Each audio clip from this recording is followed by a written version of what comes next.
Hi, welcome back. We have been absent for a little while. Some of you have noticed and been reaching out to me and saying, I hope everything's okay. And it is and it isn't, or it was and it wasn't, I guess. I was really sick. And so we thought, rather than just kind of haphazardly jumping back into recording videos again, and actually, I even have some footage that I took and never edited. I just wanted to give you an update, a life update, because we have some things going on here. So we're going to do a life update, and then we'll get back to our regular scheduled program on YouTube here. And I'll probably have a couple older videos that I edit and get out to you, and then back onto normal life recording. So, should we tell them our news? Yeah. They get to know. We're moving to Mexico. No, we're not. Canada. Sorry. No offense. We're not going anywhere. No? We are expecting baby number 9 in the beginning of May. I'm about 8 weeks pregnant. Wow, that's some wind. It's beautiful here right now. Yeah, it is. We'll pause. This is actually, it's our anniversary today. It is. Yeah, 15 years. 15 years. And this is perfect. This is just like the day we got married. It was gorgeous.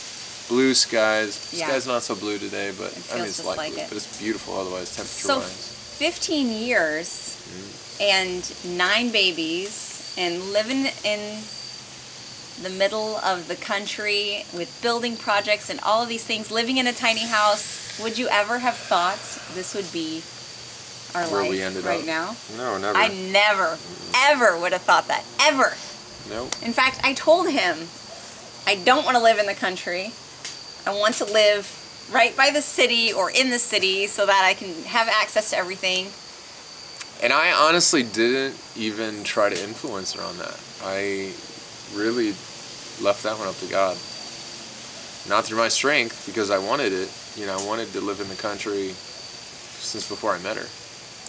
And but you know, you also didn't set out to have a large family. Nope. I said that we were going to have one large dog for every kid that we were going to have. That way it would slow her down because she didn't care so much about dogs. No. So now we have number 9 coming and one dog. One dog. We have a cow though. That kind of counts. No. So were you surprised about finding out we were expecting? No. No, I wasn't either. We both actually really knew. Yeah. He's like, just take a pregnancy test already, because we were both like, just knew. It's fun right for away. me because I joke around with her, almost kind of like a defense mechanism where, I don't know if that's the right way to say it, to almost kind of like ease it, you know, because there's always the potential temptation of the added things that another baby will require from us. And so, you know, one of the things is I just always want to let her know that I'm excited. I want a big family. I want whatever God's going to give us. If He stops now, if this baby doesn't make it to full term, then whatever God wants, you know. That was one of my hesitancies. My words. Yeah, she said, as we were trying to set the camera up, she was stumbling over her words, and she's like, whoa, this is going to be a doozy. Yeah. Anyway, that's always one of my hesitancies of sharing so publicly, so early. Like I said, I'm just 8 weeks. Just turned 8 weeks. You know, there's always that risk. We have had one, it was actually not a full miscarriage. It was a chemical pregnancy. Yep. But, you know, there is just a vulnerability there. But whenever I ended up getting really sick, telling you guys, sharing this part of the journey, it was just part of the process, and you've been there walking with us through so much, and so how could we leave you out? Plus, in my opinion, it's just so much easier to share than it is to try to come up with a creative way to share but not share. Yeah, and you guys, I've had a lot of pregnancies, so look at this. She's got a pooch. Yeah, like already. It would be hard to... Some people are mad at you about that, though. They're just like, you're so small and tiny. Blah, I get blah, big blah. Yeah. Okay, so let me tell you about being sick, because it was really crazy. A week ago, Monday. I guess it was a week ago Monday night, really Tuesday morning. It's Wednesday today. Yeah, I woke up and I thought, whoa, I have got some severe morning sickness. I woke up feeling so sick. I don't typically vomit. I have some nausea, but since my first pregnancy, I've learned how to manage it to where I don't really vomit. I just, feel a little queasy in that first trimester. But I woke up Tuesday morning so sick and ended up vomiting a lot. Tuesday into Wednesday, I couldn't keep food down. I was so sick, I did not get out of bed. Yeah. Ended up then moving into diarrhea, sorry, TMI, and realizing that this wasn't morning sickness, that I had some kind of stomach thing, and ended up very sick. Could not even hardly lift up my head, could barely stumble to the bathroom. It was kind of scary in the sense that, again, we trust God, but always trying to walk that balance of when we should get intervention, and especially because we're a little bit more natural minded. Some of the ways that conventional medicine would have stepped in would have been potentially damaging to Right. It's hard to know. health. It really is hard to know. And I just kind of hung in there, but by Thursday I was like, I feel like I'm dying. I was so sick. Even Right. just I was trying to keep up with some emails and things because I have this mom's membership group, and I was trying to keep up with chatting with them, and it was like even just trying to type something or write something felt like too much for me. So Friday I was still sick, But starting to be able to keep a little bit of food down. Yes, starting to keep food down for sure. That's when it kind of swung, was on Friday. Yes, and he was actually supposed to leave on Friday morning. for a beekeeping conference. He was going with a friend of ours. They Yep. were going to be gone Friday, Saturday, and Sunday, and we did not want him to miss the whole conference because we really felt like this is where he was supposed to be, that God had worked out the timing and everything for this. But he ended up staying home Friday to help me just get one more day's strength, and then leaving early Saturday morning. Some of the kids, the middle boys with a lot of energy, went to my mother-in-law's for the weekend, and then Bella and Leo, and really helped hold down the fort with, the little ones and milking and all that. And so we made it. And by Sunday morning, he texted me in the morning, how are you doing? And I said, I feel alive. It was like, I just wanted to go out and sing because I felt alive again. I actually was able to get up and take a shower. And not only did I feel alive, but I have not had nausea since then. Right. Which is just amazing. So amazing. So my appetite's back. I'm able to eat. I cooked dinner. Amen. With food that smelled. Yes. Yeah. So she'd walk around. Right. Of course, one time wasn't very helpful because, I was struggling. I was trying to feed everybody for 5 days, and this is not my natural gifting necessarily. In addition to the things that I was trying to hold down, I had some client type things that I was doing throughout all this. And I made bacon. It was in the fridge. That's my one aversion this pregnancy. Get me big away from the bacon. Yeah. No bacon. That's how I know she's pregnant. Right. Another funny one is I craved sweet pickles so bad. My own sweet pickles, no other pickles, but just the ones that I make. Early on, I went to Walmart to just buy cucumbers because I was out of cucumbers, just to make my sweet pickles. And now I'm like, I don't even want to taste a sweet pickle. Get them out of here. Right, they're just sitting in the fridge. Yeah. Okay, so tell us briefly about the beekeeping conference. Everybody needs to keep bees. No, maybe yes, but it's just amazing. I don't even know how. It was a different. I haven't really told them much about it at all. It's a different way to keep bees. That's more traditional. That uses horizontal hives. Yeah. So Dr. Leo Shrashkin. Sorry if I butchered it. It's a Russian name.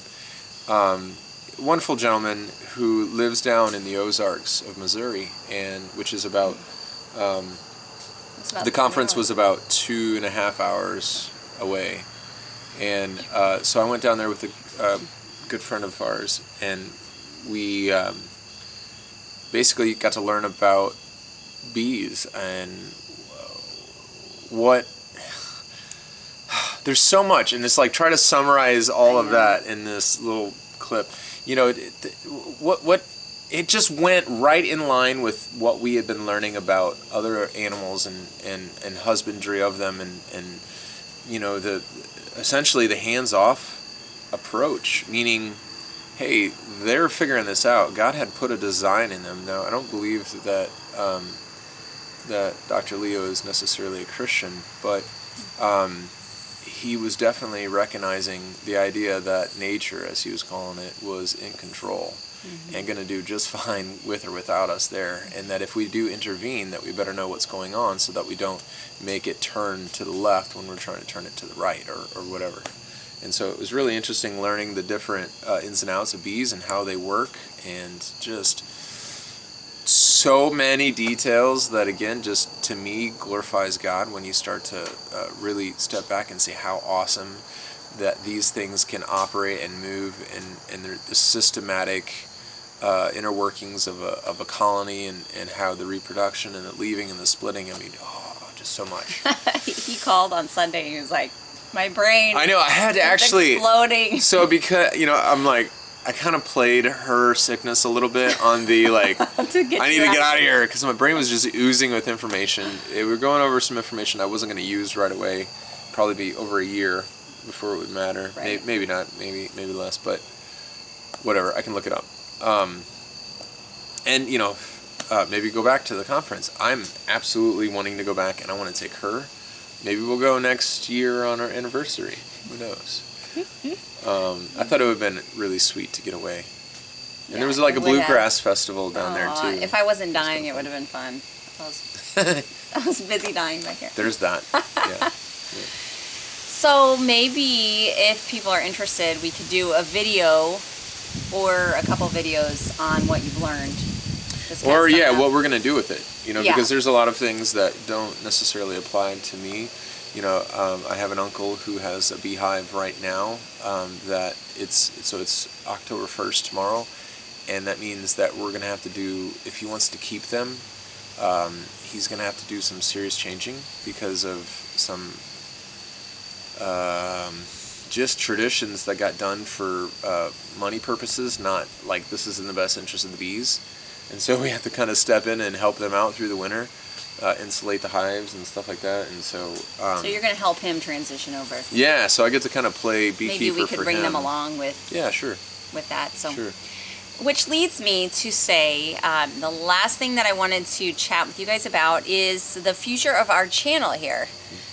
So this year, really since the summer, I have gone back and forth a lot about this channel and its focus. You know, over the summer I did a full month of homeschooling videos, and a lot of you were really blessed by that, and out of that I birthed the Delightful Homeschool Moms group, which is a membership group that is up and running and has just like 60 incredible women, and it's amazing. And we you know, get in touch and on a daily basis about our lives, and you know, just inspiring each other and holding each other accountable.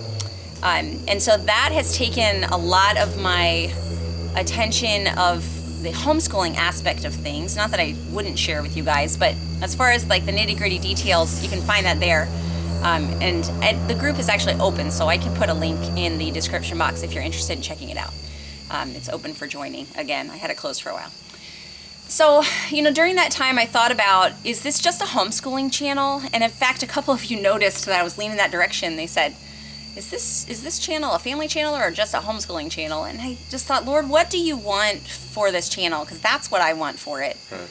And we've been talking quite a bit, and what we've really come to the conclusion of is that together, our goal for this is a family channel where we can document the ways that God is moving in our life, the things that He's doing, the challenges that we are facing, the big projects that we have coming up that we don't know how we're going to carry them out, but we know that God is going to see us through. Yeah.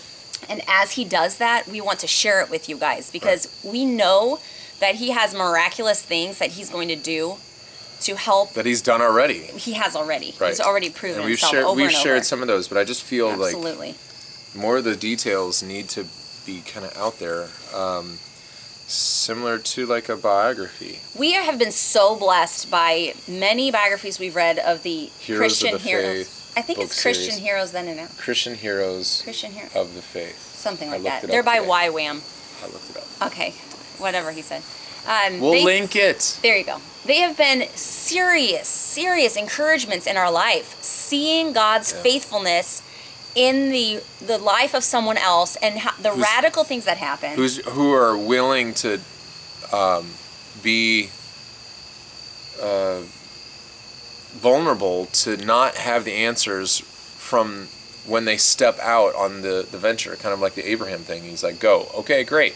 Right. And I'll let you know where to go later. He didn't even say, I'll let you go know later, or let you know where to go later. And that's the same thing that we keep seeing over and over. It's the moving, knowing that the next step will be supplied, or the next step will be given, and them not knowing the details or the resources in which they're going to receive, or where it's going to come from, or how, when. They're just walking it out faithfully. And that's been so empowering just to know in our own situation, because we can't see, we just don't see how God is going to make these things come to pass. No. But we know that He's put them on our hearts. So to just kind of, I don't know, just to sit here and bellyache and not share it, I think would be a disservice to others. So yeah. So that's what you can expect from this channel in the future is the both of us together sharing what's going on in our life, what God is doing, what we are praying on and hoping for, and just all the things in between. yeah, kinda. So I'm gonna throw a disclaimer in there. So there's a certain thing. So we're listening to like two people right now. Their stories are really hitting like that, just a similar harmony with our story, and it's George Mueller and Lillian Thrasher. And George Mueller took a different approach than kind of letting people know about what they're praying for. That's true. He didn't tell them at all. No, he told them after the fact, and it was so that people couldn't influence or claim to be answering the prayers as opposed to God providing for it. And so we're going to, with release from the Holy Spirit, share those things. Right. That's right. Yeah. I mean, this channel is just to glorify God. That's what it's for. Yep. We're going to follow His leading. We are honored that you want to be a part of our lives and that you are here with us, sticking with us. Yep. I'm very excited. I think that it's going to be, just to kind of give you a little bit of a preview of what it's going to be, in my opinion, is that we're going to look foolish and full of nonsense sometimes. And I hope it's because we're waiting on the Lord and not because we're trying to do something in our own strength. So Yeah. Hopefully that pans out to be true. All right, we better go back in for our anniversary dinner. We actually went out on Monday night. Monday, yeah. Yeah, but Jason brought home pizzas, and we're going to celebrate with the kids. We baked a cake. So that's our evening. We baked a cake? I did. I baked a cake. That's good news. We will see you guys soon. We love you. Love you guys. Bye. Bye.